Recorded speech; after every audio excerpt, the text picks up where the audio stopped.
몇 분 인사하겠습니다. 주님 부활하셨습니다. 다시 한번 하겠습니다. 당신도 주님처럼 부활할 겁니다. 안식 후 첫날에 여인들이 향품을 가지고 예수님 무덤으로 갔습니다. 도착했는데 놀라운 일이 벌어진 거예요. 커다란 돌문, 임봉한 이 돌문이, 무덤을 막았던 돌문이 열려 있는 겁니다. 그리고 지켜있던 군인들도 없는 것입니다. 놀란 마음을 가지고 무덤에 들어갔는데 더 놀라운 일이 있는 겁니다. 예수님의 입었던 세마포는 있는데 예수님이 보이지 않는 거예요.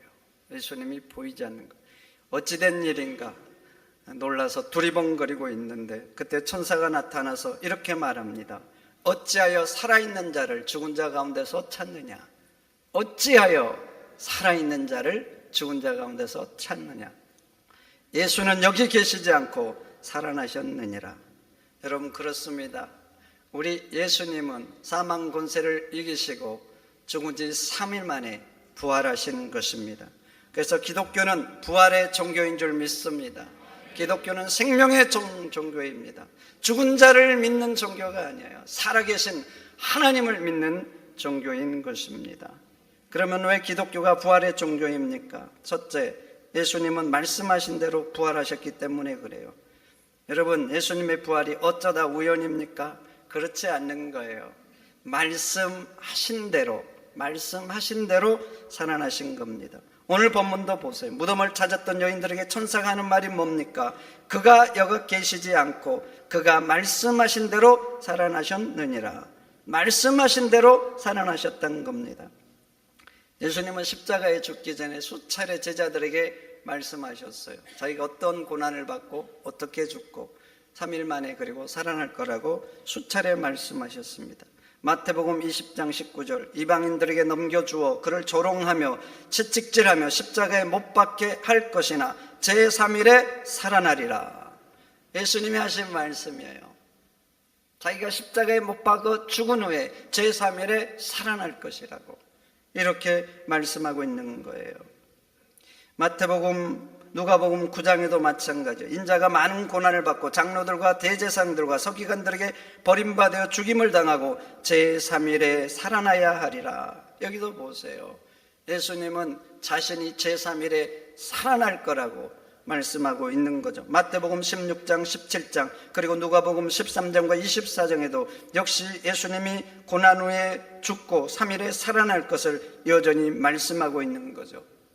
그런데 이것은 제자들만 들어서 알고 있는 게 아니에요. 예수님이 자주 말씀하셔서 그를 죽이는데 앞장섰던 서기관과 바리새인과 대제사장들도 알고 있었습니다. 그래서 마태복음 27장 62절 이하를 보세요. 예수님을 십자가에 못 박혀 죽었습니다. 무덤에 장사했어요.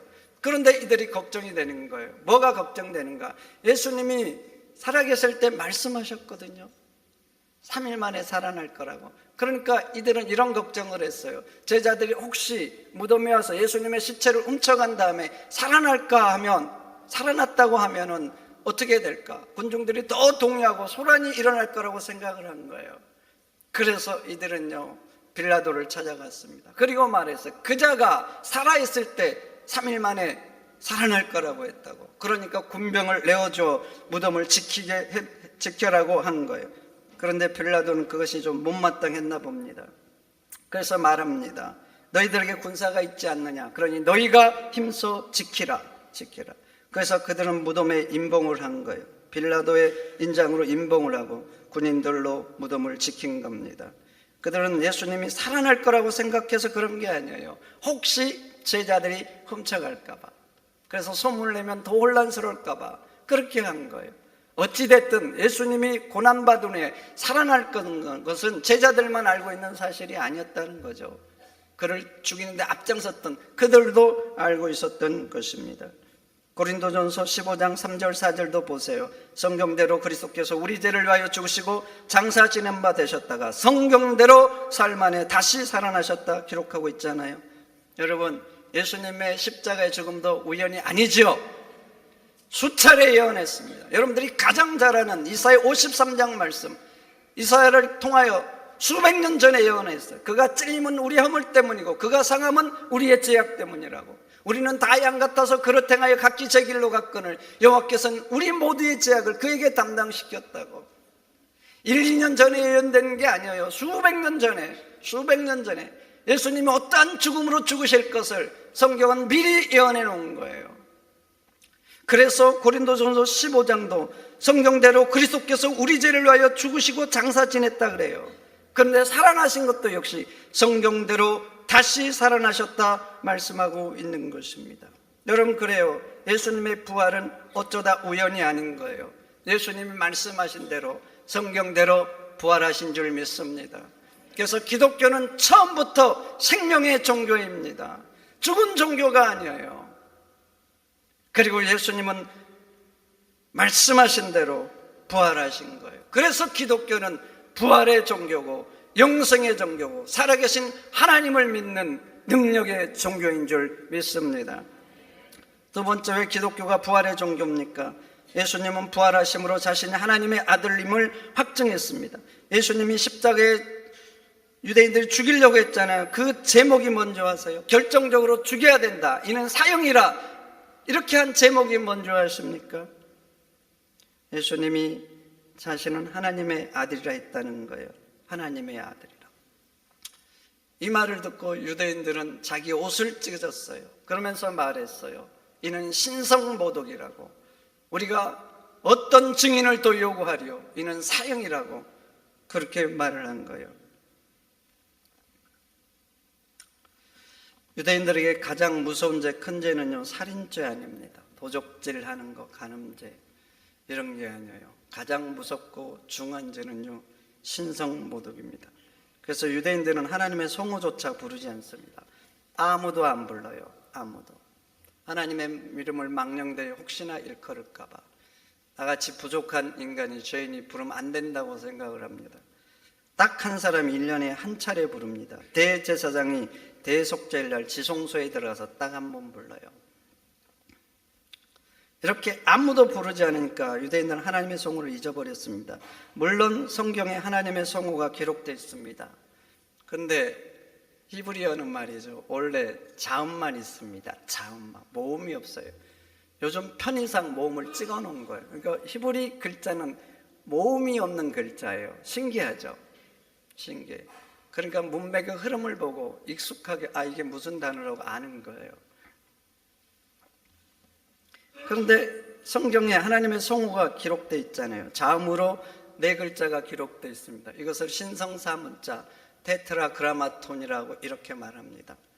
그런데 이들은 성경에서 서기관들이 혹시 성경을 기록할 수도 있고 읽어야 될 수도 있잖아요. 그럼 이 성호를 부르지 않습니다. 아도나이라고 바꿔 부릅니다. 나의 주, 나의 왕이라는 뜻이죠. 그렇게 하나님의 성호가 성경에 기록되어 있지만 아무도 부르지 않아요. 그래서 10년, 100년, 200년, 300년 간 거예요. 그러면서 글자는 있는데, 성경에 기록은 돼 있는데 아무로 부르지 않아서 어떻게 읽어야 될지 잊어버린 거예요. 그래서 히브리 성경에 있는 하나님의 신성 성호 네 문자를 우리 개정개혁성에는 여호와라고 번역을 했어요. 여호와. 물론 이건 하나님의 정확한 성호가 아닙니다. 공동 번역에는 야훼라고 번역을 했습니다. 물론 어떤 게 더 맞는지는 모르지만 학자들은 야훼가 더 하나님 성호에 맞는 이름일 것이라고 추측만 할 뿐이죠. 정확한 이름은 사실 아직도 모릅니다. 그렇게 유대인들에게 가장 무서운 죄는 신성모독인 거예요. 그래서 그 성호조차 부르지 않는데 예수님이 자신을 하나님의 아들이라고 한 거예요. 그래서 그들은 옷을 찢으면서 이건 신성모독이고 사형에 해당한 자라고, 그래서 빌라도를 찾아가서 이런 자는 십자가에 못 박힌다고 소리를 치고, 그래서 결국 예수님을 십자가에 죽이고 만 것입니다. 그럼 봐보세요. 예수님이 자신이 하나님의 아들이라는 제목을 가지고 십자가에 매달려 죽은 거예요. 그런데 그렇게 십자가의 죽음으로 끝났다. 부활이 없다. 그럼 어떻게 되는 줄 아세요? 진짜 예수님은 신성모독입니다. 신성모독인 거예요. 그리고 예수님이 십자가의 죽음은 그냥 다른 사람의 죽음과 똑같은 거예요. 여러분, 십자가에 죽은 사람이 예수님밖에 없습니까? 예수님과 같이 죽을 때도 봐보세요. 좌우편에 강도들이 있었잖아요. 그 당시에도 많은 십자가의 처형자들이 있었고 로마 시대에는 더 많은 십자가의 처형자들이 있었어요. 그러니까 예수님이 부활하지 못했다. 그러면 예수님의 죽음도 그들의 죽음과 다를 바가 없는 것입니다. 그리고 부활이 없다. 그러면 예수님은 하나님의 아들이 되지 못하고, 그러면 예수님의 십자가의 죽음은 나와 아무 상관없는 2000년 전에 한 청년의 죽음의 사건으로 끝나고 마는 거예요. 그러면 그렇게 부활하지 못한 예수님을 믿으면 우리는 어떻게 되는 거예요? 참으로 불쌍하고 어리석은 사람이 되는 거 아닙니까? 지금 메시아로 믿는 이만희 봐보세요. 이만희. 그리고 안상원 증인의 이런 사람을 믿는 것과 다를 바가 없는 거예요. 그렇게 어리석은 데가 되고 마는 것입니다. 그래서 고린도전서 15장 14절 15절에는 이렇게 말합니다. 만일 예수님이 다시 살지 못했다면 우리가 전파하는 것이 헛되고 우리의 믿음도 헛되고 오히려 우리는 하나님의 거짓 증인이 된다. 이렇게 기록을 하죠. 그렇죠. 예수님이 다시 살지 못했다면 우리가 전파하는 복음이 뭐예요? 다 헛된 거예요. 예수님은 구원자가 되지 못하는데 구원자라고 자꾸 거짓말하고 헛소리하는, 그래서 우리가 하나님 앞에 오히려 거짓 증인이 되고 거짓말하는 자가 되고 마는 것입니다. 고린도전서 15장 17절도 보세요. 그리스도께서 다시 사는 것이 없으면 우리는 여전히 죄 가운데 있을 것이고 이 세상에서 제일 불쌍한 사람이 된다는 겁니다. 그렇죠. 예수님의 부활이 없으면 십자가는 한 인간의 죽음으로 끝나는 거예요. 그러니까 우리가 아무리 예수가 그리스도라고 고백해도 우리는 여전히 죄 가운데 있는 거예요. 그리고 우리는 헛된 것을 믿다가 헛된 것을 따르다가 죽는 불쌍하고 어리석은 사람이 되는 겁니다. 여러분, 그렇습니다. 예수님의 부활이 없다면 모든 게 다 헛된 거예요. 여러분 믿음 헛된 겁니다. 오늘 나와서 예배하는 거 아무 쓸모 없습니다. 여러분들이 헌신하고 봉헌하고 열정을 냈고 주님을 섬긴 것도 다 헛된 거예요. 그래서 고린도전서 15장 말씀처럼 헛된 짓을 하다가 지옥에 가는 세상에서 가장 불쌍한 존재가 되고 마는 것입니다. 그러나 성도 여러분, 우리 예수님은 부활하셨습니다. 부활하셨어요. 성경대로 말씀대로 부활하신 거예요. 그래서 자신이 하나님의 아들임을 확증했고, 그래서 자신의 십자가 죽음이 우리 인간의 죄를 대속한 죽음임을 증명한 것입니다. 그래서 우리가 믿는 기독교는 부활의 종교고 영생의 종교인 것입니다. 왜 기독교가 부활의 종교입니까? 우리도 예수님처럼 부활하기 때문에 그래요. 고린도전서 15장, 예수께서 죽은 자 가운데서 다시 살아나 잠자는 자들의 첫 열매가 되셨다 그래요. 죽은 자 가운데서 다시 살아나서 잠자는 자, 죽은 자들의 첫 열매가 되셨다 그래요. 첫 열매라는 말은 뭔 소리냐면, 예수님이 부활한 것처럼, 죽음에서 부활한 것처럼 예수님을 믿는 자들도 다시 살아난다는 것입니다. 여러분, 그렇습니다. 예수님을 믿고 부활신앙을 가진 자는 죽어도 다시 삽니다. 그 인생이 죽을지라도 무덤에서 그 인생이 끝나지 않아요. 생명의 부활로, 영생의 부활로 다시 살아나는 겁니다. 그래서 예수님을 믿는 자는 예수님의 부활이 나의 부활이 되는 것입니다. 여러분, 예수님이 사망 권세 이기고 부활의 첫 열매가 되셨듯이 여러분들도 부활할 줄 믿습니다. 언제 부활하는 거예요? 예수님이 다시 오실 때 우리도 영광스러운 부활이 있는 겁니다. 예수님은 부활하시고 40일 동안 세상에 계셨어요. 수많은 사람들에게 나타났죠. 수많은 사람에게. 그리고 감람산에서 승천하실 때는요, 500명이 넘는 사람들이 그 승천을 봤습니다. 500명이 넘는 숫자. 사도행전이 써지고 또 고린도전서 15장이 부활장이잖아요. 그때 아직 이 부활을 목격한 많은 사람들이 살아있었어요. 그래서 그 부활에 대해서 증언하면서 아직도 태반이나 살아있다 그러잖아요. 그러니까 그들이 없는 상태에서 성경이 써진 게 아니에요. 예수님의 부활은 역사적인 사건인 것입니다. 그래서 승천하셨는데 수많은 사람들이 수백 명이 보고 있었는데, 예수님이 승천하실 때 그것을 쳐다보는 사람들에게 천사가 했던 말이 뭐예요? 너희가 본 예수는 가신 그대로 다시 오실 것이다. 말씀한 거예요. 성도 여러분, 예수님은 다시 오실 줄 믿습니다. 반드시 다시 오십니다. 하나님의 말씀은 1.1핵도 변하지 않고 다 이루어지는 것이에요. 근데 예수님이 다시 오실 때는 초림 때와 다르죠. 예수님이 처음 오실 때는 얼마나 비참했어요. 얼마나 안타까운 태어남입니까? 마국간에서 태어나다니요. 그러나 예수님이 다시 오실 때는 영광의 주로, 심판의 주로, 만왕의 왕으로 오시는 것입니다. 그래서 예수님 오실 때는 천사장의 호령과 하나님의 나팔 소리가 따라오는 거예요. 왕이 임하시는 겁니다. 그래서 그러는 거예요. 그런데 봐보세요. 그렇게 영광스럽게 예수님이 재림하실 때 믿는 자들도 다시 부활한다는 것입니다. 고린도전서 15장 51절 2절 봐보세요.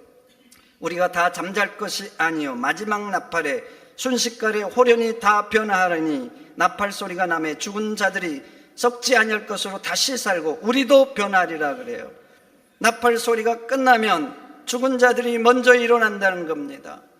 여러분 아셔야 돼요. 예수님이 다시 오시잖아요. 그러면 믿다가 죽은 성도들이 먼저 영광스러운 부활이 있게 됩니다. 그리고 예수님 오실 때 누군가는 살아있는 사람이 있을 거 아니에요. 살아서 우리 시대에 오면은 우리도 살아서 예수님을 영접하게 돼요. 그러면 살아남은 자도 호련히 부활하신 예수님처럼 변한다는 것입니다. 살전 4장 16절 17절도 그래요. 주께서 호령과 천사장의 소리와 하나님의 나팔로 친히 하늘로 쫓아 강림하시리니 그리스도 안에서 죽은 자들이 먼저 일어나고, 여기도 보세요. 예수 믿다가 죽은 자들이 먼저 부활한다는 거예요. 그 후에 우리도 살아남은 자도 저희와 함께 구름 속으로 이끌려 올려 공중에서 주를 영접하고 주와 함께 영원히 함께 있으리라, 이렇게 기록하는 거예요. 여러분 그렇습니다. 그래요. 예수 믿는 자들도 주님처럼 부활하는 거예요. 부활의 첫 열매 되신 예수님처럼 부활하는 거예요. 그래서 우리는 죽어도 무덤에서 끝나지 않는 겁니다. 주께서 천사장의 나팔 소리로 다시 오실 때 부활하신 예수님처럼 부활할 겁니다. 부활할 거예요. 그래서 기독교는 부활의 종교고 생명의 존재고 영생의 종교인 것입니다. 주님이 사망 권세에 이기고 부활하셨기 때문에, 그리고 우리도 부활하신 예수님처럼 부활하게 될 줄 믿습니다. 그래서 성도 여러분, 부활의 신앙으로 잘 무장하시기를 축원드립니다. 부활 신앙으로 무장하고 예수님을 믿으면 여러분들은 죽어도 다시 사는 존재가 될 줄 믿습니다. 그리고 이 부활 신앙으로 복음을 전하시기를 축원드립니다. 제자들이 왜 그렇게 다 도망갔어요? 그런데 왜 그렇게 다 변해서 생명을 바쳐서 모든 것을 포기하고 예수님을 전했겠어요? 부활을 경험하고 부활 신앙으로 무장을 한 거예요. 그래서 예수님이 그리스도라고, 예수가 생명의 능력이라고 생명 걸고 전한 거예요. 그래서 오늘날 우리도 예수님을 믿고 하나님의 자녀가 되고 주님이 다시 올 때 주님과 함께 영광스러운 부활을 할 존재로 변화가 된 거예요. 여러분 다음 주는 새생명 축제입니다. 리본이죠. 리본, 다시 태어난다. 예수 안에서 예수님을 믿으면요 새롭게 태어나는 역사가 있는 거예요. 그러니 여러분 부활 신앙으로 예수 그리스도를 전해서 예수님이 다시 올 때 우리만 영광스러운 부활, 생명의 부활을 경험하는 게 아니라 여러분이 전도한 가족들, 자식들, 이웃들, 친척들, 함께 사는 이웃들에게도 생명의 부활, 함께 부활하는 영광을 나누는 여러분들이 되시기를 축원드립니다. 축원드립니다. 하나님 감사합니다. 우리를 위해서 이 땅에 오시고 우리를 위해서 살아나신 하나님 영광 받으시옵소서.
만나